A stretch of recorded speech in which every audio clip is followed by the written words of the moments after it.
बेटे हमारे साथ कुछ काम करा दे। एक तो गर्मी हो रही, ऊपर से पंखे नहीं चल रहे और तुम और काम करवा रहे हो। करा देना यार, मैं यहाँ का करा रहा, तू वहाँ का करा दे। चल करा रहा।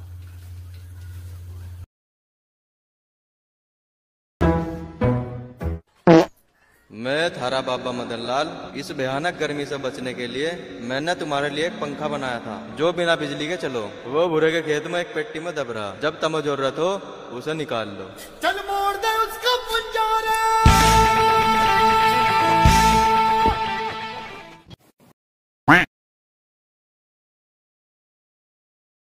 उसका पंजारा